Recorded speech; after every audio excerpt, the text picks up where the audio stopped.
Bonjour mes amis, que Dieu vous bénisse vraiment, que le Saint-Esprit vienne à la rencontre de votre besoin le plus grand, qu'est l'entrée dans le royaume de Dieu. Jésus est la porte du royaume de Dieu. Pour entrer dans le royaume de Dieu, vous devez passer par lui. Sinon, on ne peut pas. Vous devez croire en lui. Vous devez vous allier à lui, faire une alliance avec lui, un mariage avec lui. Il doit être votre père, votre mari, votre épouse, vos enfants. Il doit être le premier dans votre vie. Ce qui est la raison du pourquoi Jésus a dit, cherchez premièrement le royaume et la justice de Dieu. Nous allons mieux comprendre ce qu'est le royaume de Dieu et sa justice. Pour bien comprendre ce verset, lorsque nous revenons au passé, lorsque nous revenons au début de tout, au commencement de toutes les choses, lorsque Dieu a créé Adam et Ève, Dieu les a créés. Ils ne sont pas nés de Dieu. Ils ont été créés par les propres mains de Dieu. Donc, lorsque Dieu les a créés, il leur a donné un jardin. Il y avait un jardin déjà préparé pour eux. Ils avaient tout du bon et du meilleur. Il n'y avait pas de maladie, d'infirmité, de mort. Il n'y avait pas le mal. Il n'y avait pas le mal. Il n'y avait que le bien. Le jardin d'Éden est le jardin du bien. Ce qui est véritablement le royaume de Dieu. Quand vous rentrez dans le royaume de Dieu, c'est ainsi. Bien que le royaume de Dieu, nous sommes dans le royaume de Dieu, dans le contexte de ce monde, mais nous aspirons à ce qu'un jour nous entrions dans le royaume des cieux. Là, oui, il n'y aura plus le monde. Bon, de toutes les manières, quand Dieu les a créés, il les a créés avec perfection. Perfection. Adam et Ève étaient parfaits, absolument parfaits. Mais cela ne les a pas exemptés du droit de choisir ou de faire leur propre choix. Dieu marchait avec eux dans le jardin. Dieu marchait personnellement avec eux, il voyait Dieu. Mais Dieu a dit à Adam, tu as là tout ce que tu veux, tous les arbres fruitiers de la meilleure qualité. Tu peux en manger de tous, mais il y a un arbre qui m'appartient. Tu n'y touches pas. Ne touche pas à son fruit, parce que le jour où tu toucheras cet arbre, tu mourras. Pourquoi? Parce que tu me désobéiras, donc ne touche pas à cet arbre. Très bien. Vous connaissez l'histoire. Ils ont touché l'arbre. Très bien, le diable l'a suggéré, mais le diable n'a pas pris le fruit et l'a mis dans la bouche d'Ève. Non, c'est elle qui a goûté le fruit. C'est elle qui, avec les propres mains, a pris le fruit et en a profité. Lorsqu'elle a désobéi à la parole de Dieu, à ce que Dieu avait déterminé, cela a été suffisant pour que le royaume des ténèbres entre dans ce monde. Parce que jusqu'alors, le diable n'avait pas accès à ce monde, disons, au monde humain. Mais quand l'être humain s'est soumis a écouté la voix du diable, il a tourné le dos à la voix de Dieu, c'est-à-dire, il a perdu l'innocence. Il a perdu l'innocence. Donc, les deux sont tombés dans la grande erreur, dans la grave erreur de désobéir à Dieu. À cause de cette désobéissance, ils ont été expulsés du jardin de la perfection, du royaume de Dieu. Tout comme Lucifer aussi, là au ciel, a aspiré, a désiré être semblable à Dieu. Comme il ne le pouvait pas, qu'a-t-il planifié? Quelle était son iniquité? Je vais faire un royaume qui contrarie tout ce qu'est le royaume de Dieu. Je vais faire un royaume où je serai le seul et tous me serviront. Donc, il a créé le royaume du mal. Cela est né au ciel, là, dans le royaume des cieux. Parce que les anges aussi avaient et ont le droit de faire leur propre choix. Et Lucifer était l'ange principal. Il a décidé vouloir être semblable à Dieu. Donc, en se rebellant contre Dieu, il a créé le royaume du mal. Il n'y avait pas le royaume du mal. Comme dans le jardin d'Éden, il n'y avait pas de mal. Le mal n'existait pas. Mais lorsque Ève a désobéi à la parole de Dieu, c'est-à-dire s'est rebellée contre la parole de Dieu, alors ils ont connu le mal, le côté mauvais, le mal que le diable avait créé. Tout comme le diable avait créé le mal, qui suivrait sa voie servirait le mal. Le tiers des anges a été invité à aller dans ce royaume et ils y sont allés. Et ils sont tombés avec Lucifer. Lucifer est devenu Satan. Lucifer veut dire rempli de lumière. Il a cessé d'être rempli de lumière pour être rempli de ténèbres. Tout comme Adam et Ève. Ils se sont rebellés contre la parole de Dieu. S'ils se sont rebellés, ils ne pouvaient pas rester dans le royaume de Dieu, entre guillemets. Ils ne pouvaient pas rester dans le jardin d'Éden. Et alors, l'enfer a commencé dans ce monde. Vous vérifiez, vous pouvez confirmer que tout dans ce monde est menteur. Tout est mensonge. Le monde est fait de mensonges. Les personnes vivent sur la base du mensonge, de la tromperie, de l'illusion. Et à cause de ce mensonge, le royaume du mal prévaut parce que le mensonge, c'est servir le diable, c'est écouter la voix du diable. Donc, quiconque pratique le mensonge vit en servant le diable parce que le diable est le père du mensonge. Le monde s'est développé sur cette thèse, le mal, la thèse du mensonge. Donc, à partir de là, Adam et Ève ont été expulsés du jardin et ont commencé leur vie. Donc, avec le péché est venue la mort. Il n'y avait pas de mort. L'homme a été fait pour vivre l'éternité. Et la science prouve cela.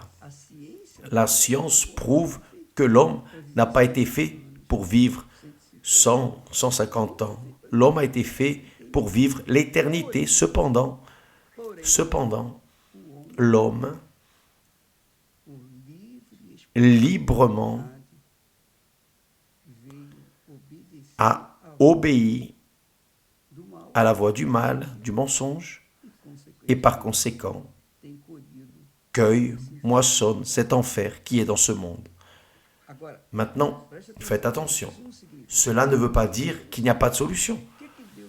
Qu'est-ce que Dieu a fait pour sauver les sincères, ceux qui aiment la vérité, ceux qui aiment la justice, ceux qui veulent les choses correctes.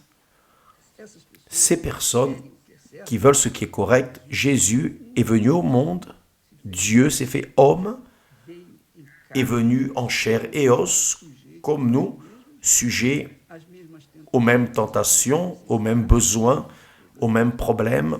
Il est venu à ce monde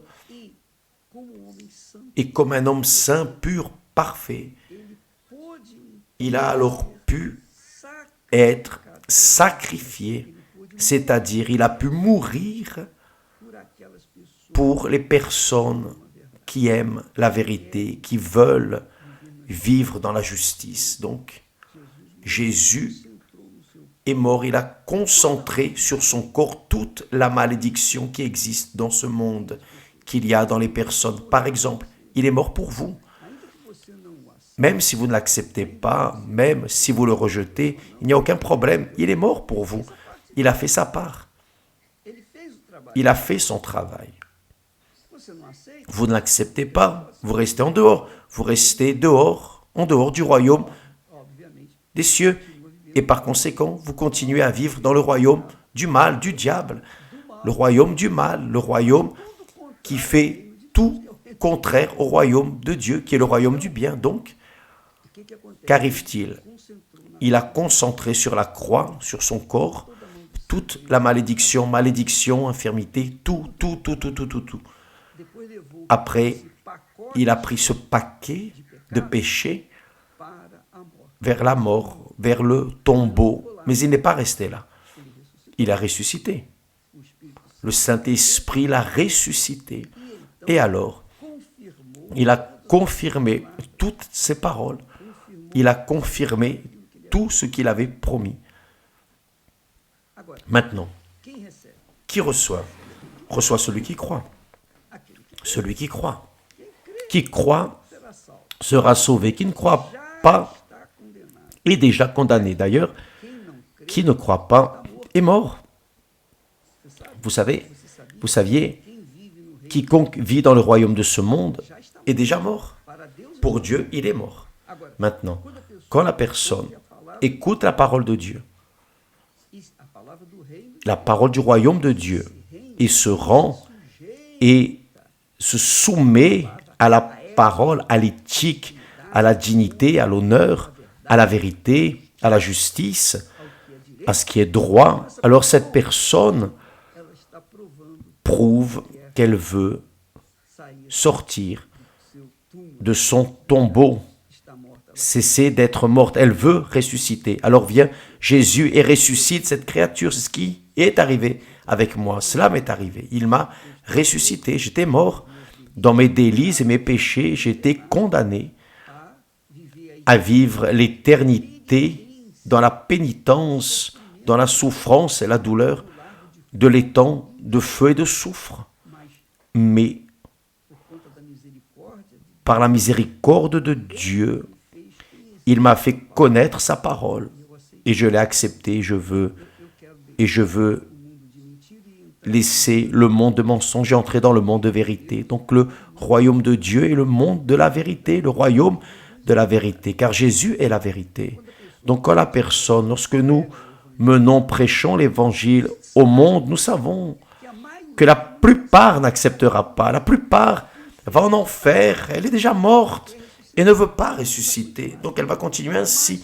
Mais nous savons aussi qu'il existe quelques personnes, un minimum de personnes qui veulent la vérité, qui désirent, qui veulent vivre dans la dignité, même si elles sont en train de vivre dans le péché, mais elles ne veulent pas le péché, elles veulent en sortir. Donc, Dieu donne l'opportunité à ces personnes qui sont sincères et elles acceptent, comme cela fut mon cas, et grâce à Dieu, jusqu'à aujourd'hui, nous parlons de Jésus. Ce sont 59 ans, je vais faire cette année 59 ans que nous servons le Seigneur Jésus. 59 ans. Je n'ai jamais abandonné, je n'ai ni même jamais pensé, ce n'est jamais passé par ma tête d'abandonner, ce n'est même pas passé dans ma tête dès le premier jour où j'ai rencontré la vérité, grâce à Dieu. Et c'est ce que Dieu veut vous donner. Jésus veut que vous ayez le royaume de Dieu en vous. Lorsque vous serez possédé, lorsque vous posséderez le royaume de Dieu va vous posséder. Et là, vous aurez la paix. La paix est normale, elle est naturelle. Même si, parce que nous vivons dans ce monde, nous aurons les problèmes que le monde nous apporte. Alors, nous devrons affronter des problèmes, des difficultés, des épreuves, des luttes, mais nous n'allons pas renoncer au royaume de Dieu. Nous allons continuer dans le royaume de Dieu. Et alors, nous avons cette satisfaction, cette pureté, cette grandeur de la certitude, la conviction que le propre Saint-Esprit testifie, témoigne en nous. Le Saint-Esprit est l'Esprit qui nous donne la certitude à l'intérieur de notre tête, non dans le cœur, non dans le cœur. Il parle à notre esprit, à votre esprit, non à votre cœur. Lorsqu'il parle, vous comprenez, ici dans la tête, non dans le cœur. Qui vit dans le monde des ténèbres, le monde de l'enfer, le royaume de l'enfer, le royaume de la mort, vit par le cœur, prend ses décisions sur les sentiments. Et alors c'est un enfer. Là, vous savez déjà comment c'est. Vous appuyez votre vie, vous appuyez votre décision sur votre cœur, vous êtes perdu. Vous pouvez être sûr que ça ne va pas marcher, comme beaucoup sont en train de moissonner. Beaucoup moissonnent en ce moment.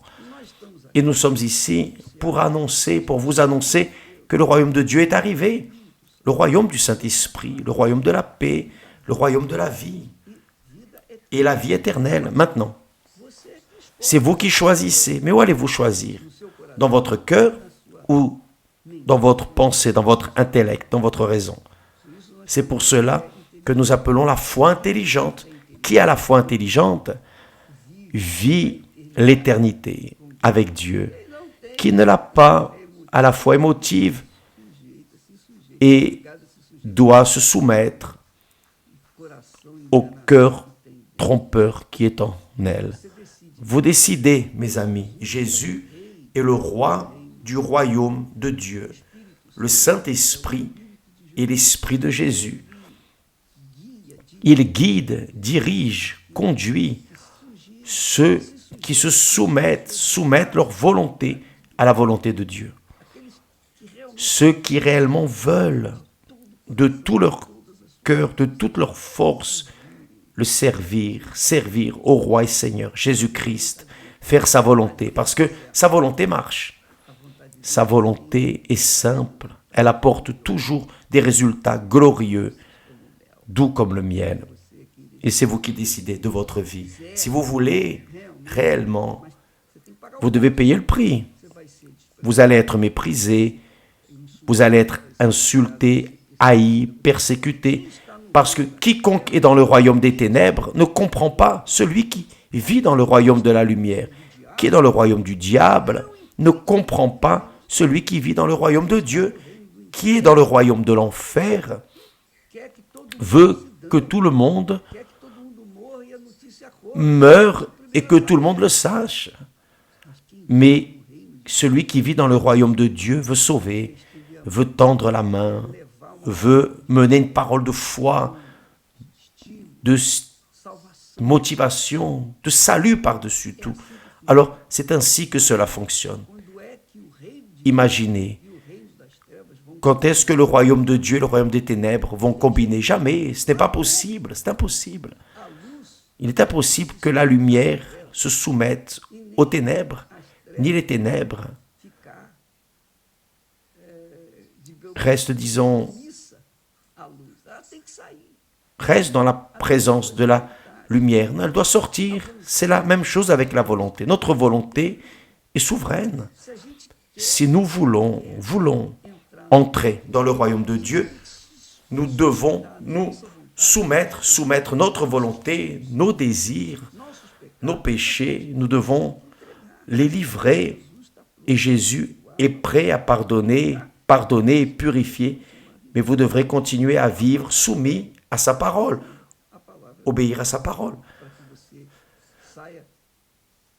pour que vous sortiez du royaume des ténèbres et reveniez comme si c'était Adam et Ève au jardin d'Éden, dans le royaume de Dieu. Nous en restons là et demain nous serons de retour. Dans ce passage de la nouvelle année, nous serons en direct avec vous au temple de Salomon. Et évidemment, toutes les églises universelles, nous allons faire le passage, non seulement le passage de la nouvelle année, mais aussi le passage de la nouvelle vie. Soyez intelligents. Le passage du royaume, sortir du royaume des ténèbres pour le royaume de la lumière. Dans cette nouvelle année, dans toutes les églises universelles. D'accord? Que Dieu vous bénisse au nom du Seigneur Jésus. Et à demain. Grâce à Dieu.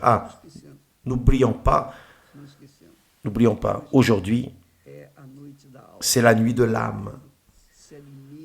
Lorsque nous nous alimentons les âmes qui sont perdues, qui ont faim, qui sont désorientées, pour avoir une direction, pour qu'elles puissent alors